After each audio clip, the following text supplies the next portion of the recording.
Macam mana lagi tu? Kita nak tengok.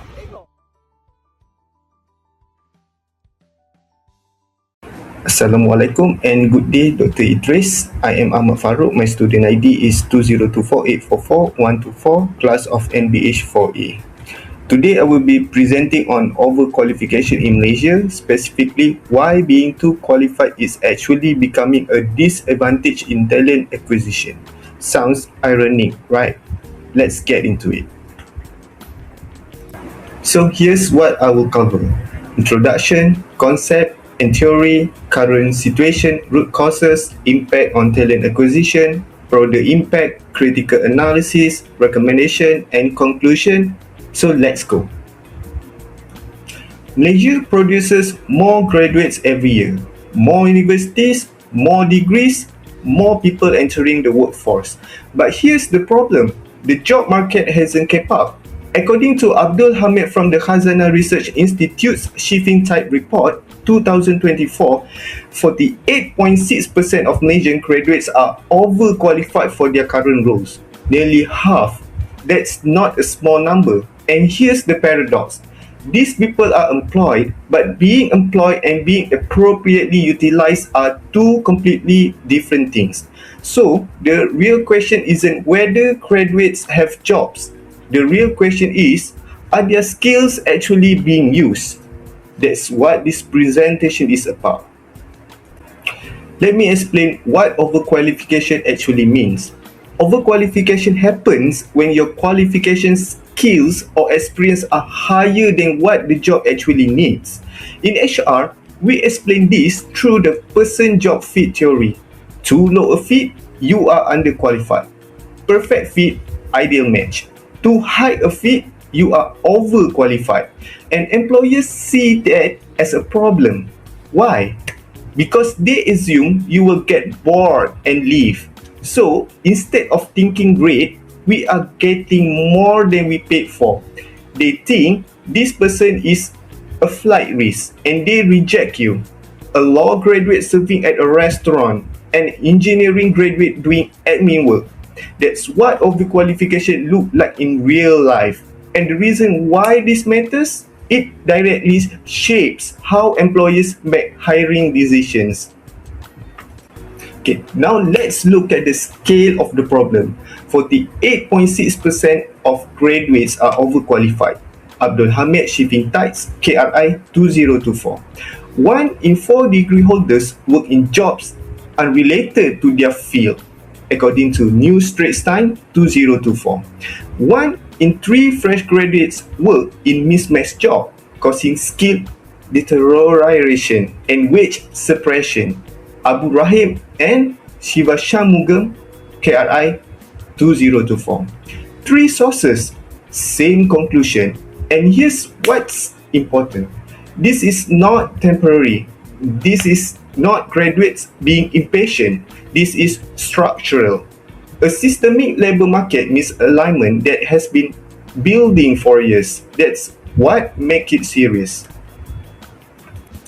So, why this keep happening? 4 reasons. First, skills mismatch. Universities are producing graduates whose skills don't match what industry needs. Second, limited high-skill job. Malaysia hasn't created enough high-value positions to absorb all these graduates. Third, graduate oversupply. More graduates every year, same number of good jobs. Simple math.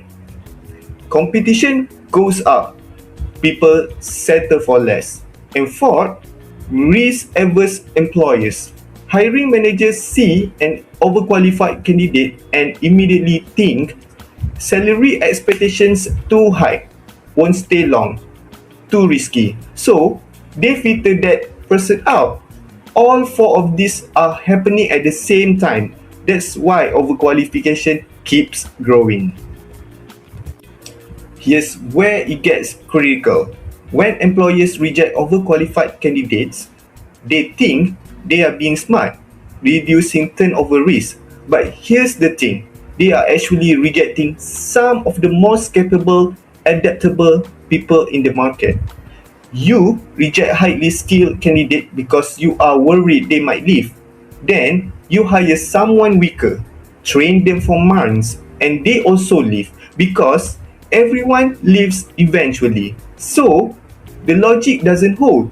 The real consequence, qualified people stay underutilized. Organizations miss out on building stronger teams. Candidates develop negative perceptions of the employer. It's a self-defeating cycle. And it all starts with one wrong assumption that overqualified means unsuitable. The damage doesn't stop at hiring. It hits individuals and the whole country. Individually, graduates earn below their worth. They become disengaged. Their careers stall. Their skills deteriorate from underuse. Nationally, it's worse.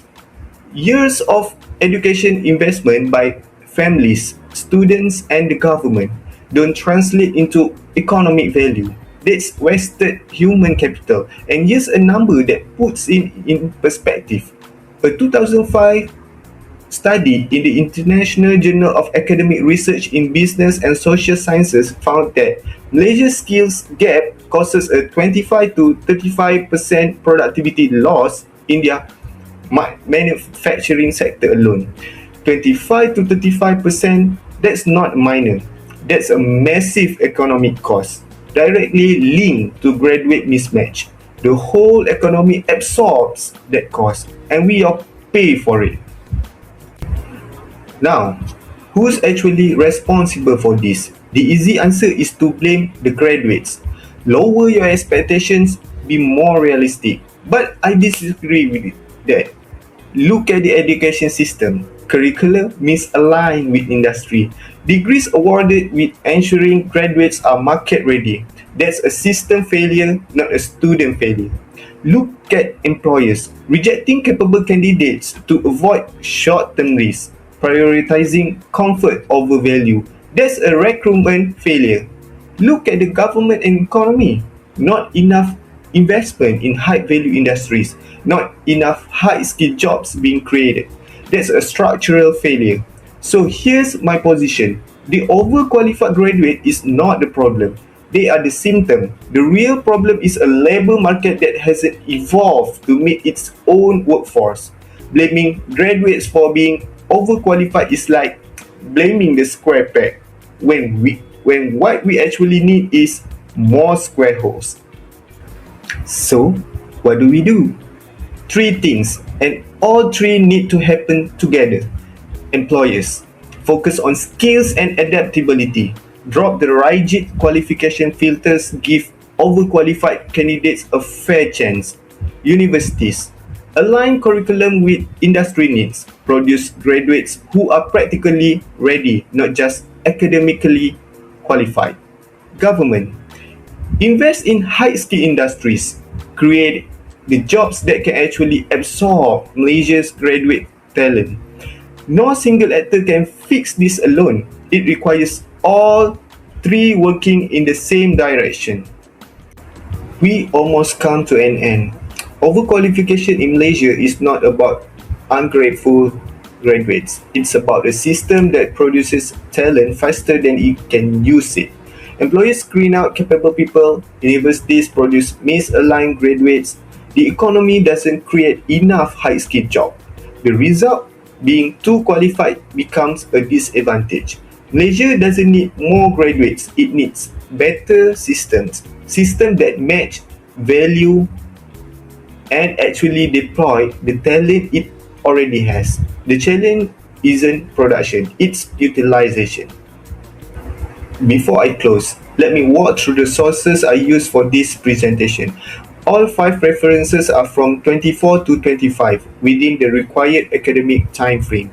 First, Abdul Hamid 2024, Shifting Tides Khazanah Research Institute. This is the primary source of the 48.6% statistic. Second, Abu Rahim and Shivan Shanmugam 2024, Underemployment and Overqualification among Fresh Graduates, also from Khazanah Research Institute. Third, Low and Mah 2024, The Education Dilemma, International Journal of Business, Economics and Law. Fourth, HRMs, Volume 15, Number 4, 2025, Bridging the Gap Between Education and Market Needs. And fifth, the New Straits Time 2024, reporting on World Bank data regarding degree holders working outside their field. All sources are academic, credible and properly cited. As you can see, these are all the appendices showing the actual sources I referred. And with that, we have reached the end. We covered what overqualification is, how bad the situation is in Malaysia, why it happens, what it does to talent acquisition, the damage it causes, who's responsible, and what we should do about it. The takeaway is simple. Malaysia has the talent, what it lacks is a system that knows how to use it. I hope this presentation gave you a clearer picture of a problem that affects not just graduates but all of us. Thank you so much, especially Dr. Idris. Assalamualaikum.